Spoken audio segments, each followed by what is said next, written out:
sobat, kembali lagi di channel ini. Welcome back to my channel. Kali ini kita akan mengupas MotoGP selalu menghadirkan cerita menarik, baik di dalam maupun di luar lintasan. Dari rekor luar biasa Marc Marquez di Amerika hingga kisah para pembalap yang terinspirasi oleh legenda Valentino Rossi. Ada banyak hal menarik yang bisa kita bahas kali ini. Kita akan mengupas bagaimana Marc Marquez mendominasi sirkuit Amerika Serikat, pengakuan jujur Fabio Quartararo soal rivalitasnya dengan sang baby alien, hingga cerita unik Jorge Martin yang begitu mengidolakan Rossi sampai ogah keramas seminggu. Tak ketinggalan, ada juga alasan menarik di balik pilihan Alex Marquez yang lebih memilih Yamaha untuk latihan, padahal ia merupakan pembalap Ducati. Semua ini akan kita bahas dalam 10 menit ke depan, jadi tetap bersama kami. Namun sebelum kita lanjut ke liputannya, jangan lupa like dan subscribe, nyalakan notifikasinya. Yuk kita langsung ke liputannya. Menjelang MotoGP Austin di Circuit of the Americas, Kota, Texas, Amerika Serikat, 28-30 Maret 2025, Marc Marquez menjadi pembalap yang paling ditakuti. Pasalnya, ia tak hanya dikenal sebagai penguasa kota, melainkan juga karena ia punya rekor yang tercatat di semua sirkuit Amerika Serikat yang pernah menjamu MotoGP. Grand Prix balap motor pertama kali mampir ke Amerika Serikat pada tahun 1961, dan diadakan di sirkuit Daytona sampai tahun 1965. Amerika Serikat lalu absen lama dari kalender balap, sampai kemudian kembali di sirkuit Laguna Seca pada tahun 1988. Sayang, gelaran ini hanya berlangsung sampai tahun 1994. Laguna Seca kemudian kembali menjadi tuan rumah pada tahun 2005, yakni setelah GP 500 berganti menjadi MotoGP pada tahun 2002. Balapan di Amerika Serikat bahkan bertambah pada tahun 2008. Ketika Indianapolis Motor Speedway bergabung ke kalender balap, begitu juga kota pada tahun 2013. Sayang, 2013 juga jadi tahun terakhir Laguna Seca menjamu MotoGP, dan Indianapolis terakhir kali menjamu MotoGP pada 2015. Alhasil, kini kota jadi satu-satunya sirkuit di Amerika Serikat yang menggelar MotoGP. Rider tuan rumah, Nicky Hayden, menjadi pemenang pertama di Amerika Serikat pada era MotoGP modern, tepatnya pada 2005. Namun, Marquez lah yang menguasai Amerika Serikat di era ini. Secara total, sang 8 kali juara dunia mengoleksi 13 kemenangan di 3 sirkuit berbeda selama berkarir di Grand Prix. Marquez mengoleksi 5 kemenangan di Indianapolis, 1 di Laguna Seca, dan 7 di kota. Sayangnya, Marquez belum menang lagi di Amerika Serikat sejak tahun 2021. Pasalnya, pada tahun 2022, ia hanya finish ke-6 dalam proses pemulihan cedera lengan, dan absen akibat cedera tangan pada tahun 2023. Pada tahun 2024, ia terjatuh saat memimpin.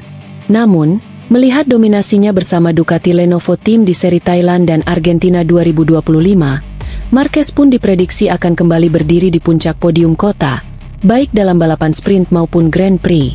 Berikut statistik prestasi Marc Marquez di sirkuit-sirkuit Amerika Serikat. Sementara itu, pembalap Monster Energy Yamaha, Fabio Quartararo, mulai merasakan secercah harapan setelah pabrikan Jepang itu melakukan perubahan untuk membuatnya menjadi lebih kompetitif. Perubahan itu masih belum cukup bagi pembalap Prancis itu. Meski demikian, ia tetap termotivasi dan tidak menyesali keputusannya untuk terus bersama Yamaha. Quartararo menyatakan bahwa ia mengharapkan peningkatan dalam sesi latihan MotoGP 2025.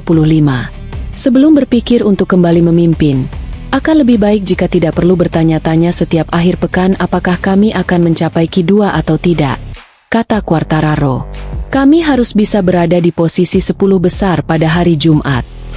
Menurut Quartararo, Yamaha bekerja keras untuk memenuhi tuntutannya sebelum memperbarui kontraknya yang menunjukkan bahwa mereka bergerak ke arah benar. Ketika saya memperbarui kontrak dengan Yamaha, ada diskusi panjang karena saya meminta begitu banyak hal. Hal itu meliputi orang baru, teknisi tambahan, tim satelit, proyek lain, ujar juara dunia MotoGP 2021 itu. Tahun ini adalah pertama kalinya semuanya akhirnya terwujud. Yamaha benar-benar telah berusaha keras untuk mengejar ketertinggalan, dan saya senang melihat semua ini meskipun kami jelas harus bersabar untuk menuai hasilnya. Saya memiliki 2 musim dengan Yamaha.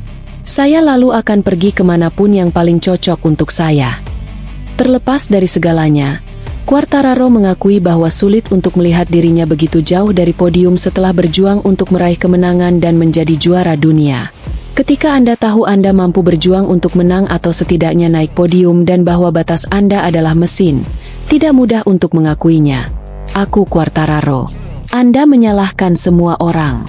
Jadi ketika ini terjadi pada saya berpikir kembali ke tahun 2019. Saya berpikir bahwa jika Yamaha tidak memberi saya kesempatan untuk memulai di MotoGP, mungkin saya tidak akan pernah memiliki kesempatan ini. Saya juga belajar untuk mengendalikan amarah dan frustrasi saya. Perubahan pola pikir pembalap 25 tahun itu juga membantu mereka bekerja lebih baik. Pembalap berjulukan El Diablo memastikan bahwa dalam 2 musim ini ia telah belajar untuk menetapkan tujuan yang masuk akal dan berkomunikasi lebih baik dengan timnya. Saya memiliki 2 musim di depan saya dengan Yamaha. Mungkin 2 musim terpenting dalam karir saya dan saya ingin membantu mereka kembali ke level terbaik mereka. Tutur Quartararo. Itu adalah motivasi yang nyata. Setelah itu, saya tidak akan punya waktu lagi untuk disia-siakan dan saya akan pergi kemanapun yang paling cocok untuk saya. Pria kelahiran Nice itu juga berbicara tentang momen terbaik dan terburuk dalam karirnya, sambil mengkritik diri sendiri. Hal terbaik adalah bergabung dengan MotoGP ketika kebanyakan orang mengatakan saya tidak cocok di sana. Mendapatkan barisan terdepan, posisi terdepan, dan podium pada tahun pertama saya, ucap Quartararo. Hal terburuk, mengkritik Yamaha seperti yang saya lakukan pada 2023 dengan kata-kata yang terlalu agresif. Saya sedang mengalami masa sulit, tetapi saya seharusnya tidak bersikap seperti itu. Quartararo mengakhiri dengan berbicara tentang Valentino Rossi dan Marc Marquez yang merupakan 2 pembalap terhebat di era MotoGP saat ini.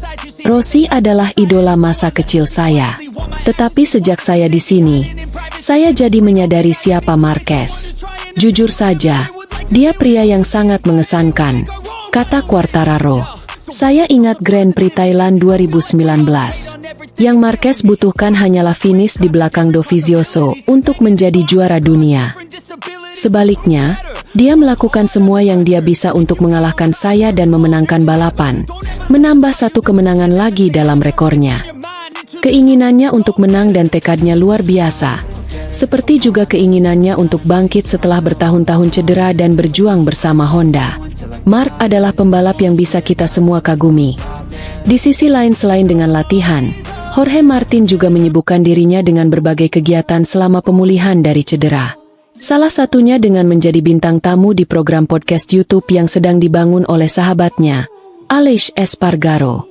Dalam podcast tersebut, Jorge Martin mengungkap fakta unik soal kisah masa kecilnya dengan legenda MotoGP Valentino Rossi. Dalam sekali kesempatan Martinator yang ngefans berat dengan Valentino Rossi, sampai tidak mau keramas selama seminggu lamanya setelah bertemu idolanya itu. Aku pertama kali melihat Valentino Rossi pada tahun 2006 di Valencia. Kami berfoto bersama, dan dia menyentuh kepalaku, kata sang juara bertahan. Aku ingat betul, setelah itu aku sampai seminggu tidak mencuci rambutku, karena idolaku telah menyentuh rambutku, jelas pembalap tim Aprilia Racing ini. Saat itu Martin baru berusia 8 tahun, sedangkan Rossi sedang balapan bersama tim Camel Yamaha dengan livery kuningnya. Bagi Martin, sentuhan itu sangat berarti karena semakin memotivasinya untuk menjadi pembalap profesional seperti sekarang ini. Saat itu aku baru berusia 8 tahun, dan bertahun-tahun kemudian, aku mendapat kesempatan untuk balapan dengannya di MotoGP pada musim terakhirnya. Lanjut Martinator. Bagi Rossi itu hanya tahun-tahun biasa, tapi itu sangat spesial bagiku.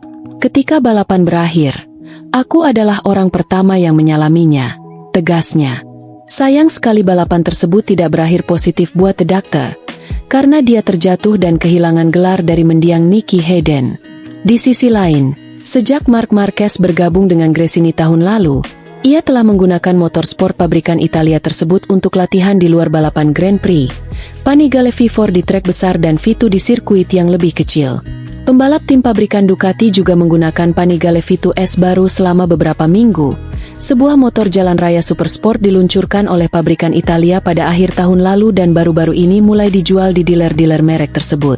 Pertama kali motor baru ini, yang seluruhnya berwarna merah dan memiliki angka 93 di kubahnya, terlihat pada awal Januari di kota Guadassuar, Valencia, tempat sirkuit Aspar yang telah direnovasi berada. Kemunculan unit V2S pada 10 Januari lalu merupakan tindakan CEO Ducati Claudio Domenichelli, yang menelepon Marc untuk mengucapkan selamat tahun baru dan mengetahui bahwa pembalap barunya itu akan berlatih di Valencia. Domenichelli mengirimkan unit V2S yang digunakan untuk syuting dan pemotretan. Bersama dengan unit tersebut, hadir sekelompok teknisi yang dipimpin oleh Davide Tardozzi. Marc dapat menguji V2S baru dan membandingkannya dengan versi lama yang disimpannya di sirkuit. Pada Februari, di hari ulang tahun Marc, Ducati memberinya sebuah unit yang dikonfigurasikan sesuai dengan permintaannya, selalu sesuai dengan peraturan yang diizinkan oleh IRTA untuk motor latihan di luar sirkuit. Marc dan Alex Marquez berlatih bersama lagi pekan lalu di sirkuit Aspar. Cukup mengejutkan melihat pembalap Gresini Racing, yang berada di posisi kedua dalam klasemen masih menggunakan unit Yamaha RC. Alex memasuki tahun ketiganya bersama Gresini, tetapi dia tidak pernah memiliki kontrak dengan Ducati. Komitmen kerjanya dengan struktur Faenza yang dikomando oleh Nadia Padovani. Karena motornya tidak diberikan secara gratis, pembalap 28 tahun itu menggunakan ersik yang membuatnya nyaman di sirkuit-sirkuit kecil. Tahun lalu, Alex sudah tertarik dengan Panigale V2 yang berada di akhir siklus produksinya. Jadi dia memutuskan untuk menunggu rilis versi 2025 baru dari V2S. Motor itu sudah dipesan. Sekarang produksi seri versi ini telah dimulai. Para teknisi di Borgo Panigale sedang mempersiapkan motor dengan pengaturan dan konfigurasi yang diminta oleh Alex, yang lebih jangkung dari Marc. Menurut informasi yang diperoleh motorsport.com, Alex Marquez akan segera memiliki Ducati Panigale V2S baru yang dikonfigurasikan sesuai dengan kebutuhannya. Motor pinjaman dari pabrikan Italia yang, pada akhir musim, dapat dibeli jika ia menginginkannya. Panigale V2S adalah motor sport 890cc dengan tenaga 120 HP, yang membuatnya menjadi motor yang ideal untuk sirkuit kecil, seperti Aspar. Berkat persiapan dan beberapa penyesuaian, seperti knalpot, sistem pengereman, dan suspensi, para perakit berhasil meningkatkan tenaga dan mengurangi bobot, yang dikombinasikan dengan elektronik canggih, mengubah motor ini menjadi motor MotoGP kecil. Sejauh ini, hanya Marc dan Pecco Bagnaia yang memiliki satu unit Panigale V2S baru untuk latihan. Nah sobat, bagaimana liputannya tadi?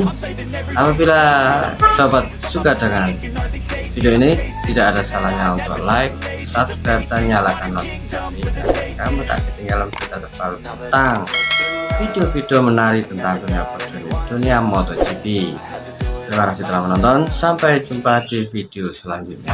I'll be back. Ciao. For the fakeness, if you wanna play tough and wanna hate this, I'll always show up and make a statement. I don't ever slow up, no I don't take shit, I got no love for the fakeness. If you wanna play tough and wanna hate this, I'll always show up and make a statement. I don't ever slow up, no I don't take shit, I got no love for the fakeness. If you